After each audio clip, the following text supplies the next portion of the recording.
Hello friends, welcome to మదమాడి videos. మెయిన్గా మనకి ఆంధ్రప్రదేశ్ మరియు తెలంగాణ 10th క్లాస్ 2024కి సంబంధించి మనకి పబ్లిక్ పరీక్షలు దగ్గరలో అయితే ఉన్నాయన్నమాట.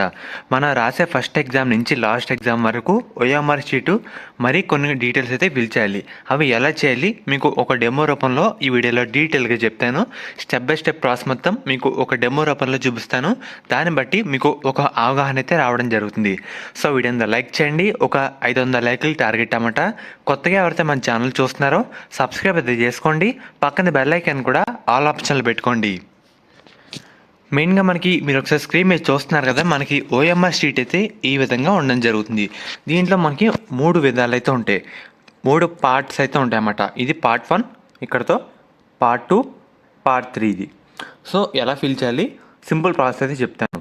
మెయిన్గా ఫస్ట్ పార్ట్ 1లోకి అయితే వెళ్దాం. సేమ్ మనకి ఈ విధంగా అయితే ఉంటుంది అన్నమాట. మెయిన్గా మనం చేయాల్సింది ఫస్ట్ నేను చెప్తాను మీకు ఆర్డర్ వైజ్గా. ఇక్కడ 2 బార్ కోడ్లు అయితే ఉన్నాయి కదా, దీన్ని మీరు అసలు టచ్ చేయొద్దు.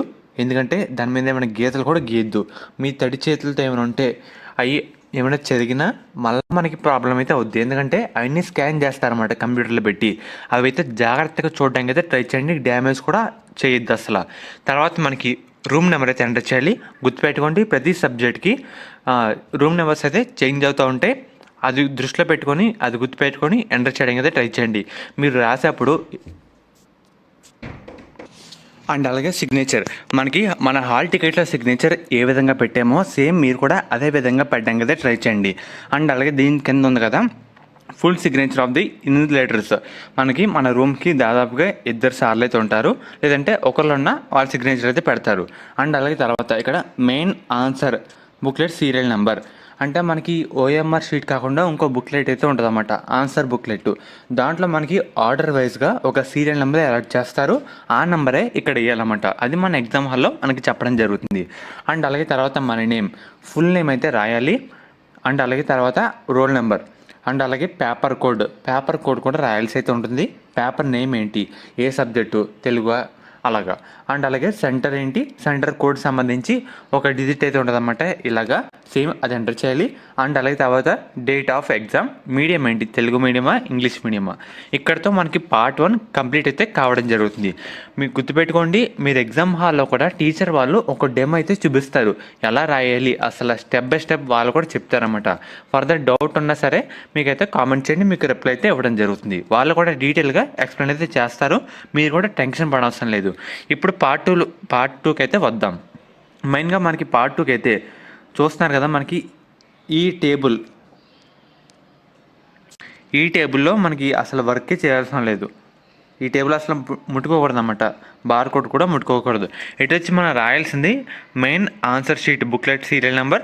అండ్ అలాగే మన బుక్లెట్ రాసిన తర్వాత ఏమైనా ఎడిషనల్స్ అనేవి అటాచ్ చేసామా లేదా, చేస్తే వాటి సంఖ్య అయితే వేయాలన్నమాట. అండ్ అలాగే సీరియల్ నెంబర్ ఇది వాళ్ళు చేస్తే రాయాలి, లేదంటే అవసరం లేదు. మెయిన్గా ఫస్ట్ 2 తప్పకుండా ఎంటర్ అయితే చేయాలి, రాయాలన్నమాట. అండ్ అలాగే తర్వాత మన బుక్ ఫస్ట్ ఓఎంఆర్, తర్వాత బుక్లెట్, తర్వాత ఏమైనా ఎడిషనల్స్ ఉంటే ఎడిషనల్స్, ఇవన్నీ కంప్లీట్ అయిన తర్వాత మన ఎగ్జామ్ కంప్లీట్ అయిన తర్వాత మనకి ఒక 2 స్టిక్కర్స్ అయితే ఇస్తారన్నమాట. చూస్తున్నారు కదా ఇక్కడ స్టిక్కర్స్ అయితే ఈ విధంగా మనకి ఇవ్వడం జరుగుతుంది. పేస్ట్ చేయాలన్నమాట. ఎందుకంటే మన లోపల రాసిన ఆన్సర్ షీట్స్ అయితే ఉంటాయి కదా, అది పడకుండా జాగ్రత్తగా ఉండడానికి మనకి స్టిక్కర్స్ అయితే ఇవ్వడం జరుగుతుంది. సో మనమైతే పేస్ట్ చేయాల్సి ఉంటుంది. అండ్ అలాగే తర్వాత మనకి పార్ట్ 3లో మనం ఏం వర్క్ చేయకూడదు, పార్ట్ 3 అసలు ముట్టుకోకూడదు అనమాట. ఇటు వచ్చి మనం రాయాల్సింది ఎక్కువ వర్క్ ఉండేది పార్ట్ 1, పార్ట్ 2లో కొంచెం అయితే ఉంటుంది అన్నమాట. పార్ట్ 3లో మనం పెట్టకూడదు, అసలు వర్క్ అంటూ ఏమీ లేదు. ఇటు వచ్చి వాళ్ళైతే రిమూవ్ చేస్తారన్నమాట సార్ వాళ్ళు. అండ్ అలాగే మనకు వచ్చిన మార్కులు మొత్తం ఇక్కడైతే ఎంటర్ చేసుకుంటారు. చూస్తున్నారు కదా, బబుల్ చేసుకుంటారు సార్ వాళ్ళు. అంతే, ప్రాసెస్ అంటూ ఏమీ లేదు. ఇక్కడతో మనకి ఓఎంఆర్ షీట్ పని అయితే కంప్లీట్ అయితే కావడం జరుగుతుంది. గుర్తుపెట్టుకోండి, మీరు రాసేటప్పుడు కూడా 1-2 సార్లు అన్నీ కరెక్ట్గా ఉన్నాయి లేవా అన్నీ వెరిఫై చేసుకోండి. మళ్ళీ కొట్టి రాసి అంటే వాళ్ళకి చిరాకు అయితే రావడం జరుగుతుంది. అండ్ అలాగే బార్ కోడ్లు కూడా జాగ్రత్తగా ఉండడానికి అయితే ట్రై చేయండి, ఎందుకంటే ఫర్దర్ అవి ఏమైనా డ్యామేజ్ అయినా మళ్ళీ ఇబ్బంది అయితే వద్దామంట. అండ్ అలాగే ఓఎంఆర్ తర్వాత బుక్లెట్ అయితే ఉంటుంది అన్నమాట. మనకి ఇందాక సీరియల్ నెంబర్ అని చెప్పాను కదా, మనకి ఆర్డర్ వైజ్ ఇక్కడైతే ఎంటర్ చేయాలి అదే. అండ్ అలాగే సిగ్నేచర్, అండ్ అలాగే సబ్జెక్టు, పేపర్. బుక్లెట్ మనకి ఆన్సర్ బుక్లెట్ అయితే ఈ విధంగా అయితే ఉంటుంది అన్నమాట. చూస్తున్నారు కదా లైన్స్ అనేవి. మనకి ఏమైనా ఎడిషనల్స్ తీసుకుంటే ఎడిషనల్స్ ఎన్ని తీసుకున్నాం అని ఓఎంఆర్ షీట్లో ఎంటర్ చేయాలి. సింపుల్ ప్రాసెస్ అయితే ఇదే. ఫర్దర్ మీకు ఏమైనా డౌట్ ఉన్నా కామెంట్ అయితే చేయండి, రిప్లై అయితే ఇవ్వడం జరుగుతుంది. కానీ ఓఎంఆర్ షీట్ చాలా జాగ్రత్తగా ఉండడం కదా ట్రై చేయండి. చాలా జాగ్రత్తగా హ్యాండిల్ చేయండి మీరు అందరూ. ఎందుకంటే వాళ్ళ డీటెయిల్స్ అన్నీ మనం అన్నీ కరెక్ట్గా ఉండేలా ఎంటర్ చేయండి. అండ్ అలాగే సార్ వాళ్ళు కూడా ఒక డెమో అయితే ఎక్స్ప్లెయిన్ చేస్తారు. మీకు ఏమైనా డౌట్ ఉన్నా సరే ఎగ్జామ్ హాల్లో లేస్ అయితే అడగండి. ఎందుకంటే మీ ఓన్గా రాసేమో తప్పులు రాస్తే మళ్ళీ మనకి ఇబ్బంది అయితే అవుద్దామట. సో చూసుకోండి, ఫర్దర్ ఏ డౌట్ అయినా సరే 10th సంబంధించి ప్రతి చిన్న అప్డేట్ అనేది మన ఛానల్లో ప్రొవైడ్ అయితే చేయడం జరుగుతుంది.